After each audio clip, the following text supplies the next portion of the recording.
The moment he stepped onto the shining marble floor, everyone turned to stare, because the janitor was holding the CEO's blind daughter in his arms, dancing with her as if she were made of light. No one spoke, but when her powerful father finally did, his words silenced the entire gala. What he said that night would change both their lives forever to it all began 3 weeks earlier, when Ethan worked the late shift at Harrington Industries. He was just the janitor, the invisible man who mopped floors and fixed flickering lights while others in expensive suits walked past without noticing. His hands were rough, his uniform faded, and his back ached from years of cleaning what others dirted. But what no one saw was the gentleness behind those tired eyes, a single dad who spent every dawn cooking breakfast for his 7-year-old daughter, Lily, before dropping her off at school. He told her stories every night about magic in ordinary places, even when their world was anything but magical. That evening, he was cleaning the top-floor ballroom, preparing it for the company's annual charity gala. Chandeliers sparkled above him, crystal glasses lined the tables, and violins played softly in the background during rehearsals. He didn't belong there, but he couldn't help pausing for a moment, imagining what it would feel like to live among people who didn't have to worry about overdue bills or secondhand shoes. He was just about to leave when a soft voice called out from the far end of the hall. "Excuse me, could you help me find the piano?" Ethan turned and saw a young woman, standing uncertainly near the stage, her white cane tapping lightly against the floor. She was wearing a pale blue dress that shimmered faintly in the golden light. Her eyes, though unseeing, held a quiet strength that drew him closer. "Of course," he said gently, walking over. "It's just to your left. Here, I'll guide you." Her fingers brushed his hand as he led her, and something about her touch, careful, searching, made his chest tighten. "Thank you," she said with a small smile. "I'm Clara." "Ethan," he replied, wiping his hands quickly on his uniform, embarrassed by the roughness of his palms. "You play?" "I do," she said softly. "Music is how I see." He watched as she sat before the piano and began to play. Notes filled the hall, tender and haunting, wrapping around him like a story without words. She didn't need sight to move the world, her music did it for her. When she finished, Ethan clapped quietly, realizing he was holding his breath. "I didn't think anyone was still here," Clara said, tilting her head toward the sound of his applause. "I should be gone, actually," he said, smiling.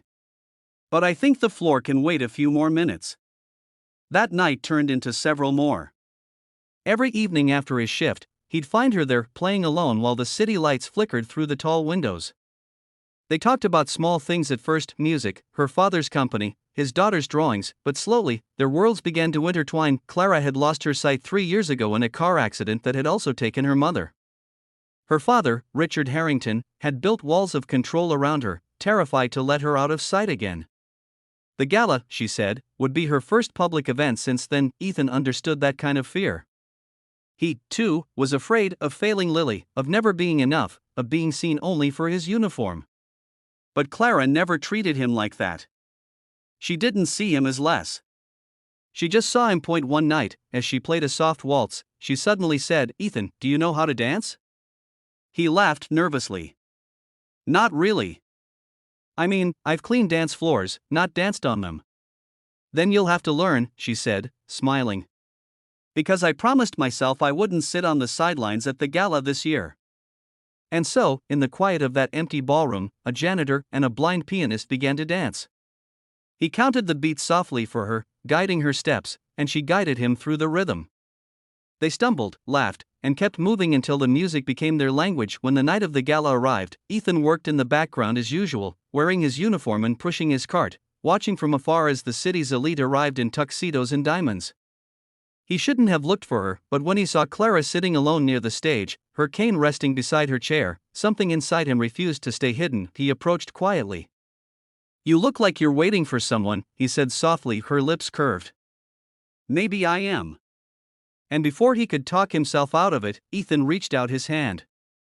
"Would you like to dance?" The room went still. Dozens of eyes turned toward them, the janitor and the CEO's daughter.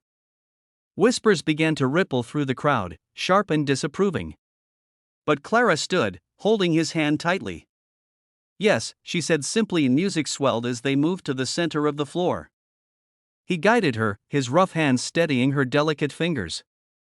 She followed his lead, trusting him completely. For that brief moment, the stares faded, and all that existed was the rhythm between them, the janitor and the blind girl who dared to dance. Then came the voice that shattered the silence. "Stop this nonsense." Richard Harrington's voice boomed across the hall. The music faltered. The guests froze. "Clara, what are you doing?" Clara flinched slightly but didn't let go of Ethan's hand. "I'm dancing, Father." With the janitor, he spat, his face red with disbelief. "Do you know who you're holding?" Ethan stepped back slightly, lowering his gaze. "I'm sorry, sir." "I didn't mean to." "Don't you dare apologize," Clara interrupted, turning toward the sound of her father's voice. "He's the only one here who saw me as more than my blindness."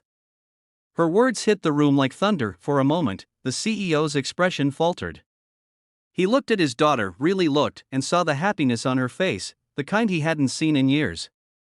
Slowly, the anger in his eyes softened into something else. "Regret, Ethan," he finally said, his voice lower now, almost trembling. "What did you say your daughter's name was?"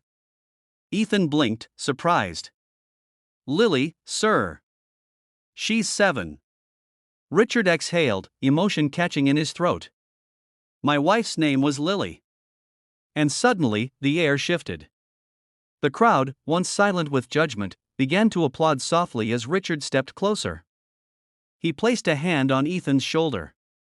"Thank you for reminding me that worth isn't found in a title, but in a heart." Clara smiled through tears as the music began again. That night, Ethan didn't just dance with the CEO's blind daughter.